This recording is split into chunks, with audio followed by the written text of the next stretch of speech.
If I were to describe a single event or incident that was the catalyst for me coming out, would be this. Back in 2011 and 2012, I was still struggling with my sexuality, and I realized that it was important for me to come out to my parents, but I could not psychologically bring myself to the point of doing so. The event that changed that all was the death of my sister's friend, Michaela. Okay, what? Oh, so he carries on.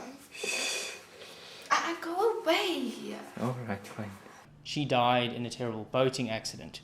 Her injuries were so horrific that they couldn't have an open coffin. And it's one thing to hear about the death of someone in a terrible way and whatever, but it's another thing to watch the news and to know that that person you're hearing about and seeing was someone you knew, someone you cared about, someone you had held in high regard. Michaela was a lovely, wonderful person, and she didn't deserve that. Her life was tragically cut short through, on a very tragic and unfortunate incident. And it shook me up, and it realized, and it reminded me of my own mortality, and realized that this is not how I wanted to live my life. Michaela would not be able to go to university. She wouldn't be able to have kids or get married. But I could if I wanted to. And I felt I owed it to her at some level to do something and make something of my life. And so I came out for Michaela. I realized that it was a factor that made me come out. Before I couldn't even say the words, but I realized that this transcended whatever discomfort or embarrassment I might feel in saying the words and having to have awkward questions asked about it. And I am better because of it. I stayed in the closet for so many years because my mother had many mental health issues, and she was very homophobic, and I felt I had to protect her in some way. She at some point she was admitted to a mental health institution, and I can't remember if I blame myself for it or my family blamed me for it, but I felt that staying in the closet was the best thing so that she wouldn't be mentally ill or something again, in case I caused her to have that. And Michaela's death helped me realize that that was not my responsibility and that was not my burden to bear. If my mom couldn't handle me being gay, that was her problem, not mine. I deserved a life of happiness. I was not here to live and fulfill my mother's fantasies. I was here to live my own life. And that is the message I want to share with anyone here. I know that being in the closet, I know not being able to accept your sexuality, it can be very difficult and very painful. And you don't know how you are going to reach the point where you can be honest and authentic, not only with yourself, but with other people.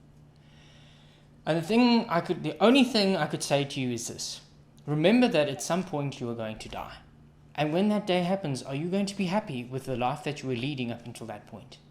And if the answer is no, then you need to change something. That is all I can tell you. There are 1,000 and a myriad other reasons to come out, but that's the only one that really matters.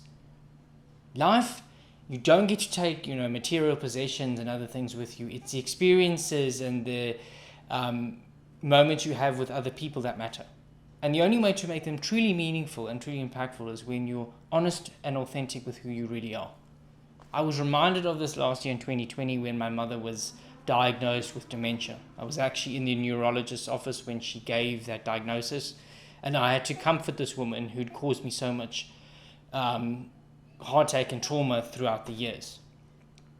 And it's the reason I'm sitting here making this video. It's taken me, better part of 8 or 9 years to undo the psychological damage that has been done, not only inflicted by myself, but my mother and my parents, so that I can sit here and make a video like this. I have been on some deep, dark, dangerous, in spaces and mental spaces that I wouldn't send my worst enemy.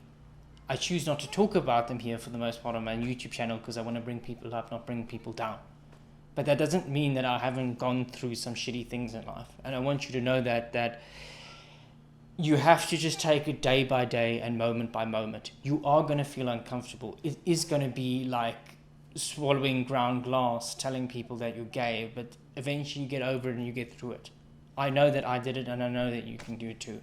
I couldn't even say the words I'm gay. I had to write it on a piece of paper when I told my mom. That's how I told her. But now I'm in a much better space because of it. And because of what happened last year, there were still aspects of my life where I was not fully out and not in the closets, and one of those aspects was professionally. I work in telecommunications and IT, and computers is my thing.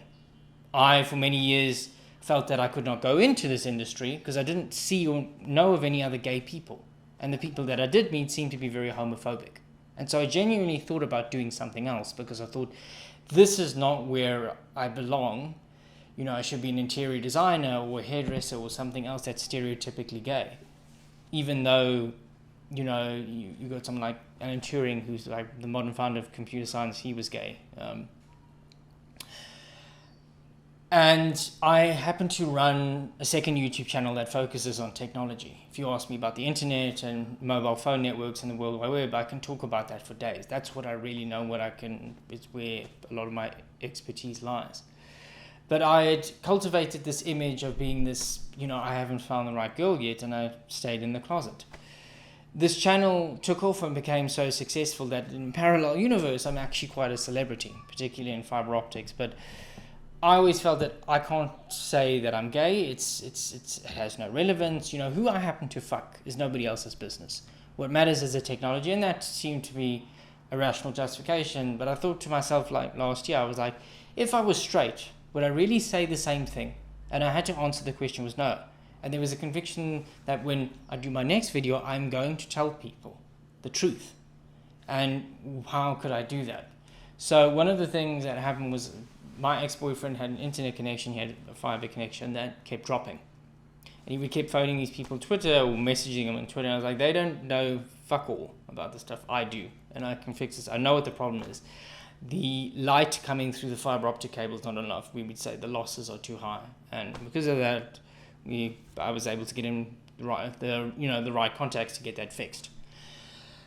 And the relevance was this: I was just explaining fiber networks, and I would have, under normal circumstances, said this was my friend. But I was like, no, he wasn't my friend, he was my boyfriend. We were more than just friends. And if my subscribers and viewers who watch this channel cannot accept that, then I don't need them. I'm going to be open and honest with people. I don't have to say, hey, I'm gay, but just subtly, by the way, mention that. And that's probably sometimes a better way of coming out the closet, particularly in a work situation. And it was terrifying when I uploaded that video because, you know, my former colleagues, I no longer work at the same company, but, I was worried what they would think. And I projected this persona, and it was so embedded into how I portrayed myself professionally that I just wondered how this would end up. And the reaction was surprisingly favorable. I think I can count 2 or 3 comments where they were bad. Most people were just asking about the technology and arguing about that. So most people didn't care. And people actually stood in to defend me for the 3 people that did actually have an issue with it.